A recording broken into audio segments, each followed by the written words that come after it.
Hey y'all, guess what time it is? It's time for Eric in the Dark. Hello, ladies and gentlemen. Welcome here for Eric in the Dark.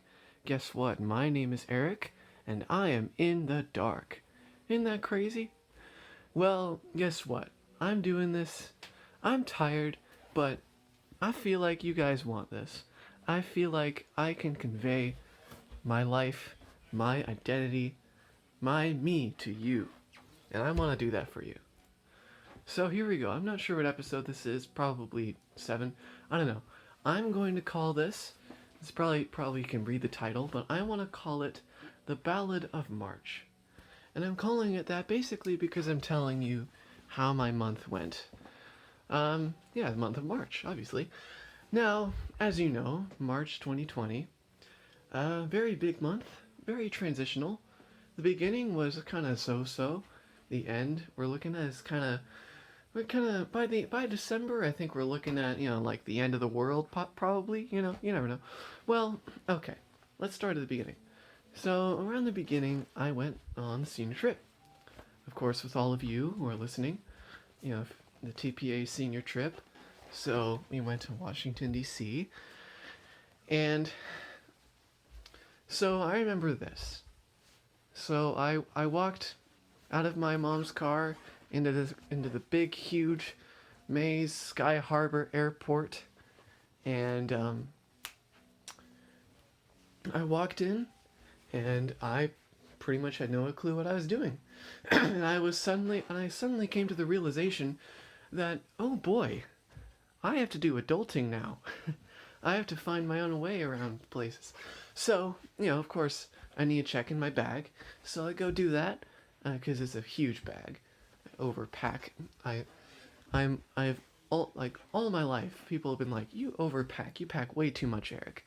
And I'm like, yeah, I guess I do. So I was checking my bag, and of course, lady's like, oh, that'll be $30, please.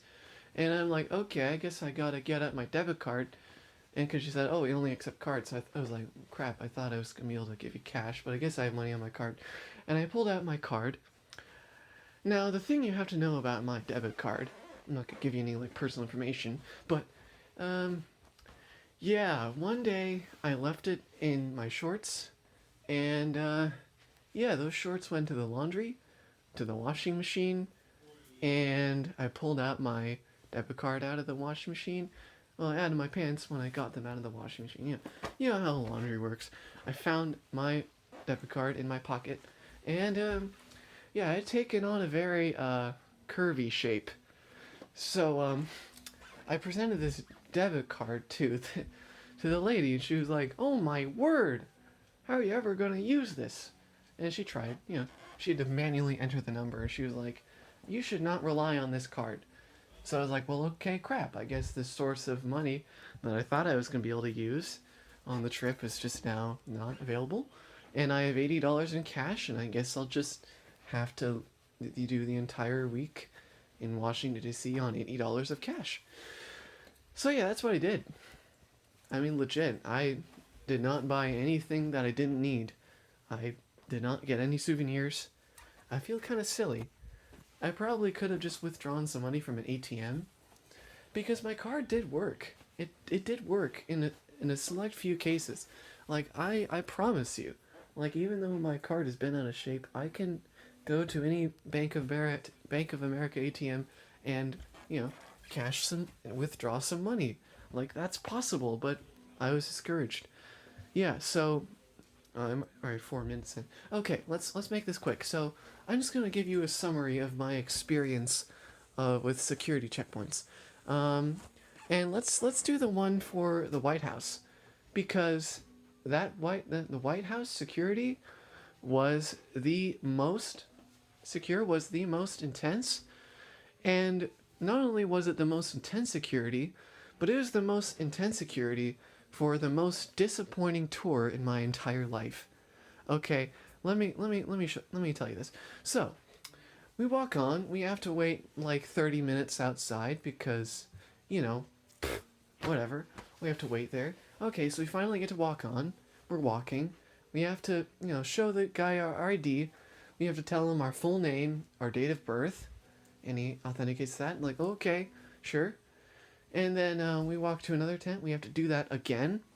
So we've done that twice. And then you think, okay, we're good. They know who we are. They've run us through some metal detectors. We're good. No, you're not done. You're not done with the metal detectors. No, this is the White House. You are not bringing in anything stupid. You are, they don't trust you. So, guess what? I'm gonna tell you this. So, the first thing, so like they have you run through a general metal detector, and then they have this personal metal detector that they wave in front of your pants. And guess what? My belt, which I wore all the time on that trip, and I depended on it. Like, without my belt, I could not hold up my pants. Like, I had to hold them up with my hands if I wasn't wearing my belt. So the dude made me take off my belt. I can probably count 3 times on that trip that I had to take off my belt. And I was like, really? It's a belt. What am I supposed to do with it? Am I gonna am I gonna whip it around like nunchucks? Am I gonna bash someone's head in with the buckle of a belt? Like, seriously? Oh my gosh. I'm so glad I'm not in DC because there's security checkpoints everywhere. Ugh. Okay.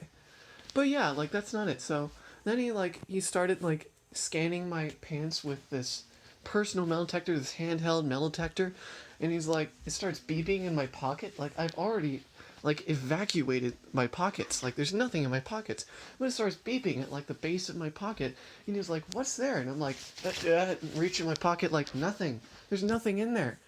But then he's like, okay, spin around, do a spin for me. And I'm like, spin? You want me to spin around while you scan me? Like, what? Washington D.C. They have a good metro system though. They have a good metro system. I like that. I wish we had a metro system like they do in DC, because you can take that anywhere, and it's really nice. It basically cuts out half the journey of walking. You just sit in the metro. It's great. But yeah, that was DC, and so then so let's some people wanted me to talk about coronavirus. So basically, I started having a serious stress sickness. So you gotta know this about me. When I get stressed, I get physically sick, and that happened on Sunday. I was super sick, and I had to stay in the hotel room alone. That sucked. But what's the worst thing that happened is I got so stressed, stress sick on the plane home. I thought I was suffocating. Legit, I totally wasn't. I was totally fine. I was breathing fine. But I was stressing so much, and I felt like a lump in my throat. I felt like it was swelling, because I had just taken some Benadryl, and I thought, oh crap, I never had allergic reactions before. I'm probably having an allergic reaction. I'm gonna suffocate and die on this plane. I'm trapped, and boy, I definitely thank Mrs. Costello for getting me out of my vicious cycle of nervousness. But yeah, so, I get back. Oh boy, 8:43. Okay. So I get back on the plane, and, after that, and I'm like, okay, I'm home. Everything's gonna be normal now, right? Everything's gonna be perfectly normal, and I'm gonna be able to get back to school and everything. And I was hoping so much for that to happen, and guess what? No. It didn't happen. Because, coronavirus. Yay! Yeah, nothing's normal now. Nothing is. It's all weird. It's all very weird. And, so I got home. The first couple days were okay, everything's gonna go back to normal. I'm gonna go back to school and everything. But then I start hearing announcements. I start hearing things about my church. And they're we're gonna stop having all sacrament services. This is big. Because, for me, I go to church, every week. There's a service every week, and I go to it regularly. And they were yeah, we're canceling all those. And I'm what? And then I got a message, about Allstate. Allstate was canceled. I can't do Allstate anymore. I was what? And then finally we got an announcement about the school. All school is canceled. What? Where did